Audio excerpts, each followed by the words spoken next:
Hello friends, అందరికీ నమస్కారం. తెలుగు రాష్ట్రాలకి ఆగస్టు 24న పొంచి ఉన్న మరో అలపెండు ముప్పు. అటు రైతులకు ముందస్తు హెచ్చరికలు జారీ చేసింది వాతావరణ శాఖ. Welcome to AP weather news. AP Telangana daily weather update కోసం మన ఛానల్ సబ్స్క్రైబ్ చేయండి, షేర్ చేయండి, లైక్ చేయండి. ఎప్పటికప్పుడు తాజా వాతావరణ సమాచారం మన ఛానల్లో ఇవ్వటం జరుగుతుంది. టుడే వెదర్ అప్డేట్ ఏంటంటే, ఈరోజు ఉపగ్రహ చిత్రం చూడండి, శాటిలైట్ చిత్రం. ఇవాళ కోస్తాంధ్రలో అక్కడక్కడ కొన్ని చోట్ల తేలికపాటి మేఘాలు వచ్చే అవకాశం ఉంది. ఈరోజు కూడా కోస్తాంధ్ర తీరం వెంబడి తీవ్రమైన ఉష్ణోగ్రతలు నమోదయ్యే అవకాశాలు కనబడుతున్నట్టు వాతావరణ శాఖ తెలిపింది. ఇదిలా ఉంటే గత రాత్రి రాయలసీమ, తెలంగాణ జిల్లాలో అక్కడక్కడ ఓ మోస్తరు నుండి భారీ వర్షాలు, ఉరుములతో కూడిన వర్షాలు నమోదైనట్టు వాతావరణ శాఖ తెలిపింది. మరో 2 రోజులు తెలంగాణ, రాయలసీమ జిల్లాలో అక్కడక్కడ వర్షాలు నమోదయ్యే అవకాశం ఉందని వాతావరణ శాఖ తెలుపుతున్నారు. ఇదిలా ఉంటే ఆగస్టు 24వ తారీఖున పశ్చిమ బెంగాల్, ఒరిస్సా సమీపంలో ఒక భారీ అల్పపీడనం ఏర్పడే అవకాశాలు ఉన్నాయని వాతావరణ శాఖ తెలిపింది. దాని ప్రభావంతో తెలుగు రాష్ట్రాల్లో ఈ నెల 23వ తారీఖు నుండి ఓ మోస్తరు నుండి భారీ వర్షాలు తెలుగు రాష్ట్రాల్లో ముంచెత్తే అవకాశం ఉన్నట్టు వాతావరణ శాఖ అధికారులు తెలిపారు.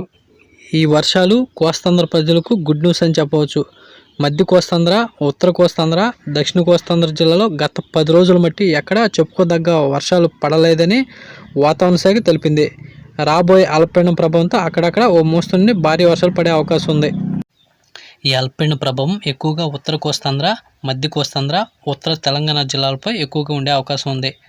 ఈ అల్పపీడనం మరింత బలపడి వాయుగుండంగా కూడా మారే అవకాశాలు కనబడుతున్నట్టు భారత వాతావరణ శాఖ ఐఎండీ తెలిపింది. దీని ప్రభావంతో తెలుగు రాష్ట్రాల్లో 23, 24, 25 తారీఖులో ఓ మోస్తరుని భారీ వర్షాలు ముంచెత్తే అవకాశం ఉన్నట్టు భారత వాతావరణ శాఖ అయిన ఐఎండీ తెలిపింది. ఇదిలా ఉంటే ఇటు మధ్య కోస్తాంధ్ర జిల్లాలైన కృష్ణా, గుంటూరు, తూర్పుగోదావరి, పశ్చిమ గోదావరి, ప్రకాశం జిల్లాలో అక్కడక్కడ ఓ మోస్తరు నుండి భారీ వర్షాలు ఈ అల్పపీడనం ప్రభావంతో నమోదయ్యే అవకాశం ఉంది.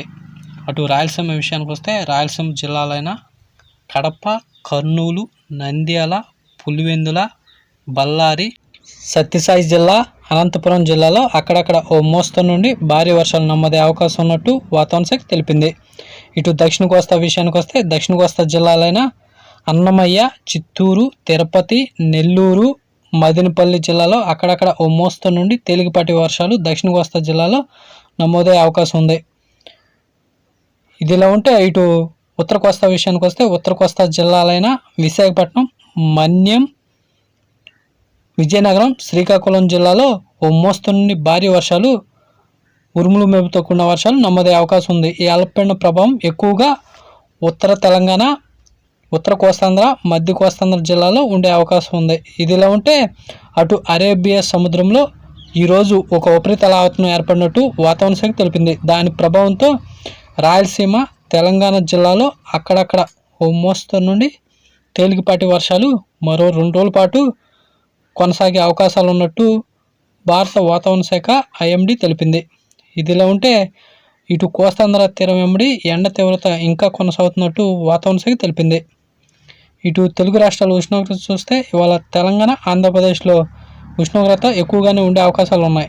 తెలంగాణలో రాత్రి వేళ మినిమం 20 డిగ్రీల సెల్సియస్ నమోదవగా, అదే ఏపీలో మినిమం 21 డిగ్రీల సెల్సియస్ నమోదైంది. ఇదిలా ఉంటే అటు తెలంగాణలో పగటి వేళ 31 డిగ్రీల సెల్సియస్ నమోదవగా, అదే ఏపీలో అది 31 డిగ్రీల సెల్సియస్గా నమోదైంది. ఇదిలా ఉంటే నిన్న అత్యధికంగా కోస్తాంధ్రలో నెల్లూరు జిల్లా అయిన కావలి దగ్గర దేశంలోనే అత్యధిక ఉష్ణోగ్రత నమోదైనట్టు భారత వాతావరణ శాఖ ఐఎండీ తెలిపింది. మరో 2 రోజుల పాటు మన కోస్తాంధ్ర తీరం వెంబడి తీవ్రమైన ఉష్ణోగ్రతలు నమోదయ్యే అవకాశం ఉంది.